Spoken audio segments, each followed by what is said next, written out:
Everyone listens to stories, but we all listen from different places, right?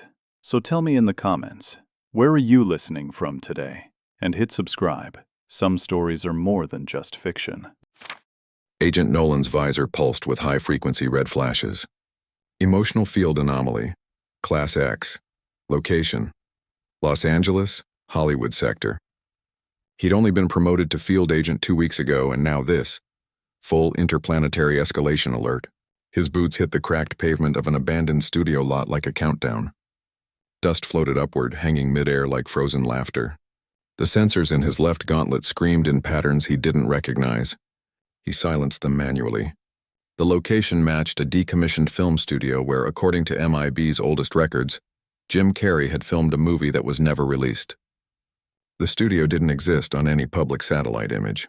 But the MIB's black satellites saw more, and they saw this place breathing. Nolan stepped through a half-collapsed doorframe.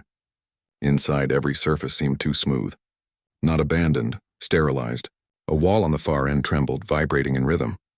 Not with machinery canarin with sound, laughter, endless echoing laughter. It didn't come from speakers. It came from the walls themselves, like the metal had memorized joy and couldn't forget it. Nolan moved closer. The wall was covered in a strange oily film that shimmered in the dark. His proximity scanner refused to map it. There were stains on the floor, dark dry old blood arranged in a spiral. Nolan crouched and scanned. Human. A positive match with an ex-MIB audio technician reported missing 9 years ago. Cause of death unresolved. Behind him, the studio door slammed shut without sound. No wind, no mechanism. He drew his sidearm, a grav pulse sidecaster, and activated the emergency uplink to Central Command. No signal. Only static repeating one phrase in Carrey's own voice. "Somebody stop me." His eyes flicked to the center of the wall. There, burned in plasma, were words that bent light just to be seen. The letters weren't written. They grinned. "I am real now." Nolan stepped back, raising his weapon. The laughter got louder, not in volume but presence. He felt it in his lungs, his bones. His thoughts. Jim Carrey had vanished from public life years ago. Official story: retirement. MIB story: psychological burnout from prolonged dimensional strain. The truth? He had gone silent. But the sensors, the extra-dimensional pulse harmonics, never stopped. They just got more focused. And now, all indicators pointed here. The studio's air got thick. Oxygen content stable, but something was wrong. The light inside the room didn't match solar patterns. The time on Nolan's watch changed, each second doubling. Behind him, a mirror flickered into existence. He hadn't seen it before. It wasn't on any surface. It reflected another version of the studio, identical except for one thing. In the mirror, Carrey stood in the center, face split in a grotesque smile, wearing the mask from The Mask. But it was growing over his skull like a parasite. Nolan raised his gun. The mirror, Carrey looked straight at him and winked. Then the mirror shattered without a sound. The wall pulsed once, hard. A shockwave hit Nolan like a joke without a punchline. He dropped to one knee. His nose bled. The scanner rebooted. Emotional radiation spiked to category Omega. That level had no known precedent. One last signal blinked from his HUD. Entity identified, laugh vector, host, Carrey Jim. That's when the laughter stopped. And in the silence, Nolan heard breathing, close, wet, ragged, from behind the trembling wall. The studio lights flickered once, twice, then they stayed off. In complete darkness, Nolan whispered into the dead comm link. He's not human anymore. The wall in front of him began to peel open. The lights in Nolan's visor came back online as emergency backup protocols engaged. Biofeedback sensors reported elevated dopamine and cortisol levels, dangerously close to delirium. He bit his tongue. Pain grounded him. The wall had split open. Not broken, not shattered, but peeled like flesh around a secret. Behind it there was no room, no structure. Only a chamber of pure vibration, humming with emotional frequency data. His HUD didn't render geometry. It rendered punchlines. Inside, suspended in a field of shifting neon fog, floated a series of holographic fragments. All were Jim Carrey, but fractured, overlapping, mouth open, eyes wide, caught mid-laugh, mid-scream, mid-collapse. A soft voice entered his mind without permission. Not sound, not language, understanding. Carrey had not vanished. He had transcended, phased into a higher layer of mental space. His neural network had fused with interdimensional sublayers, and something answered. Something old, something not entirely a joke. In the records of deep MIB buried under level Zeta, there existed one file flagged Forbidden Conceptual Weapon, codename Smylex-Prime. It was not a gas nor a virus nor a meme. It was a contagious punchline, an emotional construct capable of propagating through thought alone. It was theorized to be the psychological equivalent of a singularity, a joke so potent, so conceptually dense that anything which understood it would collapse into pure laughter. It was traced back to a species the MIB had only encountered once, the Xxkrr-Gel, interdimensional, amphibious, obsessed with humor as a stabilizing force. They'd bred a vessel on Earth, a hybrid mind calibrated to Earth's collective madness. That vessel, James Eugene Carrey, born laughing, raised performing, delivered to humanity as a vector of collective decompression. In simpler terms, a dimensional clown. A being whose function was to keep Earth from tearing itself apart through emotional hemorrhage. And it had worked, until Earth got too loud, too heavy, too fast. Carrey couldn't keep up. The punchlines didn't land anymore. His audience fragmented. So he stopped performing for others, and began performing for himself, alone for years, until the echoes of his laughter, no longer filtered by human reality, began bleeding into the cracks of space.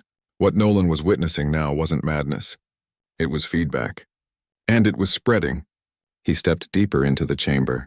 The air here was made of compressed feeling. Every breath felt like a childhood memory. The floating Carrey fragments rotated.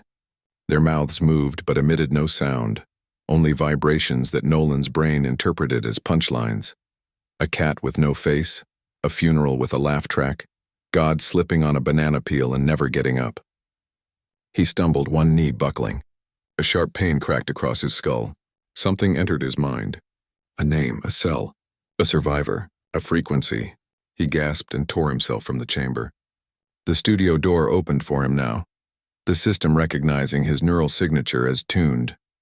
Outside, the world had shifted slightly. Color gradients didn't match reality. Gravity felt unsure of itself. A pigeon flew upside down and exploded into confetti. Nolan didn't flinch. He was no longer fully anchored. He had touched the joke, but not enough to break. Yet, HQ received his emergency ping this time. MIB black shuttles picked him up without visual contact. During debrief, he said only 3 words. Smylex is real. They rushed him to the containment spire in Nevada Sector Null. That's where he met her, the alien woman in the glass cell.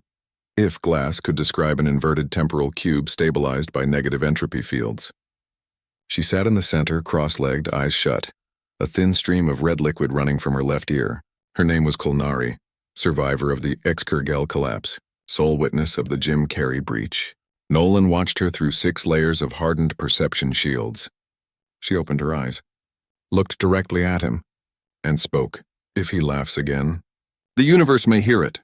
Her voice was precise, without rhythm, like a warning encoded for machines. Nolan sat. She leaned forward, forehead touching the glass.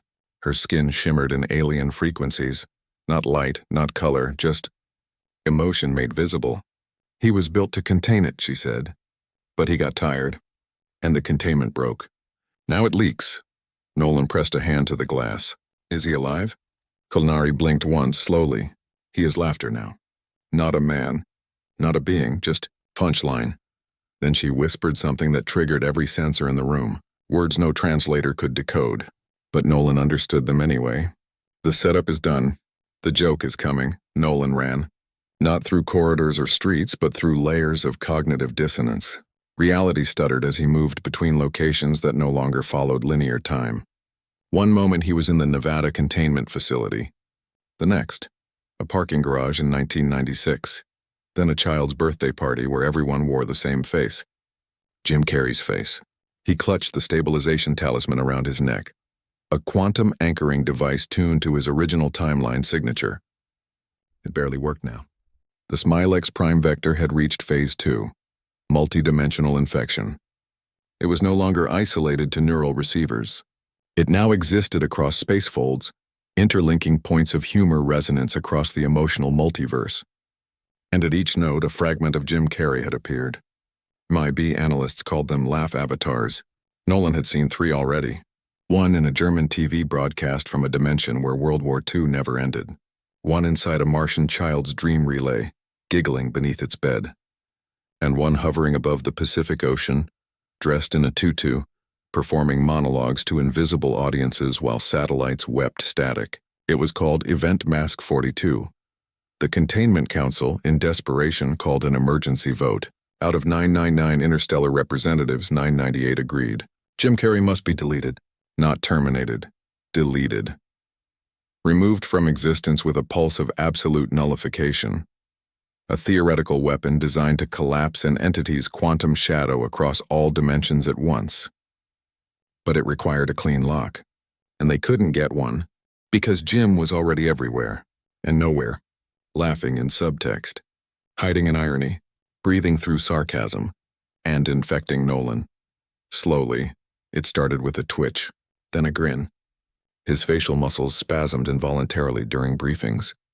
When he laughed out loud during the funeral of Agent Thess, alarms triggered. He was scanned. The virus was inside him, early stage contained for now. They assigned Kulnari as his stabilizing companion. She operated at a level of consciousness that existed slightly adjacent to humor. Her race had once believed laughter was a weapon, not a relief. They were right. The 2 of them were sent to Dimension Epsilon 6, where the highest concentration of Carrey activity had been recorded. The sky there was teal. The sun sang. Rain fell upward. They landed on a fractured floating platform, remains of an old Earth-style movie theater orbiting nothing. In the center, a laugh avatar stood, grinning, swaying, arms wide. It looked at Nolan and mimed putting on a mask. Then it exploded in a burst of helium laughter, knocking both agents backward. Nolan hit the ground laughing. Not from amusement, from infection. His throat ached from the force of it. His vision blurred. Neural patterns destabilized. He was slipping, but Kulnari grabbed his head, pressed her forehead to his, and engaged a reverse telepathic drain. She extracted the laughter like venom. Her body shook. Blood poured from her eyes. She didn't scream. She couldn't. Her voice was locked in the frequency spectrum. When she finished, she collapsed. Nolan cradled her. She whispered, "He's accelerating. Every time someone laughs at the wrong moment, he grows." Nolan looked up. The sky cracked. A new rift opened, and another Jim dropped out, this one singing badly in perfect rhythm with Nolan's heart rate. HQ called. They were preparing the null pulse anyway. A long shot, a desperate, irreversible act. Nolan said no. We can't destroy what we don't understand. The council ignored him. The countdown began. 42 hours until pulse deployment. Kulnari opened her eyes. You have to find the source reel, the film. The first laugh. Nolan asked, where? She looked up and her iris refracted a projection. Coordinates beneath Earth's crust. Deep below the Valley of Death, a studio, a projector. A film never meant to be seen. It was called The Cosmic Gag, made by Jim, for Jim. Nolan made his decision. He would find it. He would face the origin, not as an agent, but as a straight man walking into the heart of a universal joke. A final message hit his HUD from the system's last AI translator. 6 words. Unclassified origin. Possibly Carrey. Possibly God. The joke is almost ready, Nolan. The underground descent was not natural. The terrain beneath the Valley of Death had shifted. Not from tectonics, but from narrative gravity. The coordinates Kulnari had given Nolan led to a fissure carved not by water or erosion, but by intent. As he rappelled into the abyss, the rock walls changed texture. Stone gave way to plaster, then velvet, then peeling studio wallpaper from the 1950s. He touched down inside a massive chamber shaped like a cinema, but inverted. Screen on the floor, seats bolted to the ceiling. A single projector floated in the air, unsupported, spinning silently. No film reels. Just light. Jim Carrey's light. Nolan stepped forward and the projector noticed him. It shifted its axis. Began to hum. It was broadcasting something not on visible wavelengths but through memory. Images burned into Nolan's brain like dreams you can't forget. In them, Carrey stood surrounded by alien versions of himself. Gelatinous, crystalline, vaporous, laughing with mouths that didn't exist, at jokes that required no setup. They weren't mocking. They were learning from him. He was teaching them to laugh. Not for joy, but for survival. The transmission intensified. Nolan gritted his teeth as thoughts tore through his cortex like meteor storms. In one vision, Carrey pulled a red rubber nose from his chest and placed it on a weeping star. In another, he juggled planets until one broke and cried molten tears. In a third, he whispered into the ear of a dying god, who then died laughing. The message was clear. Carrey had found something in the empty spaces between dimensions. A sound, a rhythm, a flavor of irony so powerful it destabilized logic. And he consumed it, incorporated it, became it. He no longer performed the joke. He was the joke. Nolan stepped closer to the projector. It rotated, scanning him with beams of unknown data. His blood boiled and calmed in alternating waves. His teeth grew slightly longer. His left eye wept ink. But he remained intact, tuned. Kulnari's presence flickered into the chamber. She wasn't physically there, but her psychic resonance piggybacked on his mind. Her voice came through broken thoughts. The projector is alive. It feeds on expectation. Do not expect to survive. Nolan ignored her. He focused on the core. There, embedded in the spinning mechanism, was a sliver of celluloid, the last reel, the cosmic gag, the film Carrey made for no one, not for box office, not for fans, not even for himself. Just for the laugh. Nolan reached for it. The projector screamed. Not sound, meaning. The entire room shifted. The ceiling fell upward. The seats clapped in slow motion. The screen on the floor lit up. And played the reel. It began with silence, then static, then Jim, alone, makeup running, sitting on a wooden stool in infinite darkness. He spoke, not with voice but truth shaped like words. I tried to make you laugh. You didn't, so I laughed instead. And then, I couldn't stop. Behind him, stars collapsed into spirals, his face distorted not from CGI but from metaphysical strain. Each time he smiled, space cracked. Each time he chuckled, a reality died. Then the laugh came, not his. Everyone's, the alien Carrey's, the humans, the viewers, the watchers, the agents, the dead, the unborn. They all laughed, because the punchline had arrived. And the punchline was this: everything ends, but not before it gets ridiculous. Nolan dropped to his knees. The laughter tore through him. Every molecule sang a different sitcom theme. His skin became rubber. His thoughts echoed in slapstick. He was being rewritten into a caricature, but Kulnari intervened. Her projection slammed into him, eyes burning with raw psionic force. She screamed in tones only pain could carry. He is not laughing anymore. He is feeding. He is devouring everything that does not laugh. Nolan's mind tried to collapse, but one fragment held: his straight man routine, his seriousness, his refusal to laugh. It was his anchor. He stood. The projector froze mid-frame. The film stuttered, and Jim looked at him directly for the first time. So you're the one who didn't laugh, he whispered. Guess it's time for the real show. Nolan took a breath. Final decision made. He stepped into the light, into the projection. Into Jim, Nolan fell. Not physically, that would have been simple. This fall was vertical across consciousness, down through layers of abstraction, slipping past metaphors, plummeting into symbolic core code. The projector consumed him like an idea swallowing its author. Suddenly he was inside the film, inside the cosmic gag. The sky was painted on velvet. Gravity blinked between punchlines. In the center of it all stood Jim Carrey, his back turned, wearing a black suit with green accents, half the mask, half Ace Ventura, fully divine. His spine pulsed with living laughter. Around him, floating like shattered mirrors, spun hundreds of Carrey variants. One in a fireman's outfit doing impressions of death. One in grayscale flickering between Truman and Andy Kaufman. One entirely silent but screaming psychically at frequencies only regrets could hear. Nolan's feet touched a floor that didn't exist. The world here obeyed comedic physics. He slipped, hovered midair, then dropped only when he looked down. But he stood anyway, because this was the final act. Jim turned, his face too wide, smile dislocated, eyes infinite. Tears streamed sideways. His voice was broken glass wrapped in applause. You made it, he whispered. You stayed serious. I didn't think anyone still could. Nolan didn't respond. He wasn't here for talk. He was here for the fusion. He drew the fusion spike, a one-use quantum neural tether built by MIB's black labs coded with two identities, Nolan and Jim. We can't let you keep laughing, Nolan said. You'll tear the rest of us apart. Jim grinned wider, eyes twitching. But that's the joke, kid. There's nothing else left. Everything's absurd. The only sane response is to laugh until it burns. The Carrey variants began to close in, circling. One danced in zero-G, juggling replicas of Nolan's own memories. One mimed strangling Kulnari. Another just pointed and laughed with a sound like dying stars. Nolan's skin began to ripple.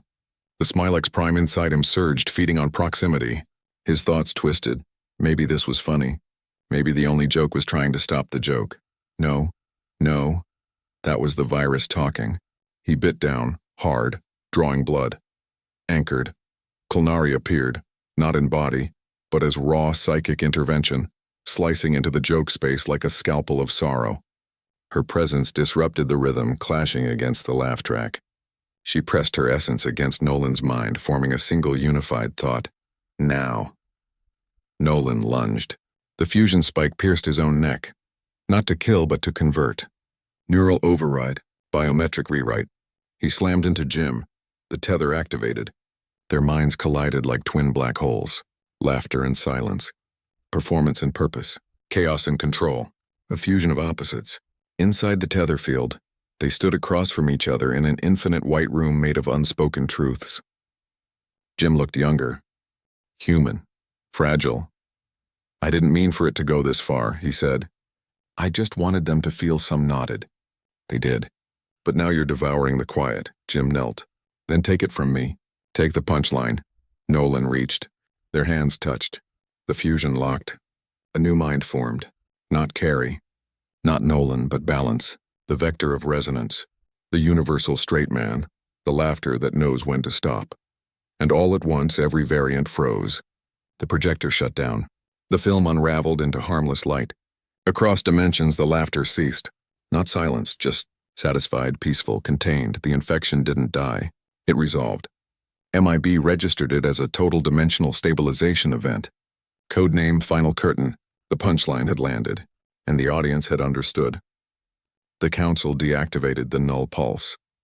Kulnari awoke in a medbay whispering, he did it. He held the line. Somewhere deep in Nevada, a new chamber opened. Inside, one man sat at a desk typing reports no one would ever read. His name tag read Agent Karen, new recruit. Clean record. Quiet smile. But behind the sunglasses, the grin was just a little too wide. Final entry in the MIB report. Subject Carrey successfully integrated. Emotional equilibrium stabilized, however. Recommend continuous observation. Laughter may return. The last shot, captured by a security feed, never meant to exist. Agent Karen walking down the hall. A janitor slips on a wet floor behind him. Karen doesn't look back. But you can hear it, soft, nearly imperceptible, and a chuckle. Not malicious. Not dangerous, just a little too knowing. Fade to black.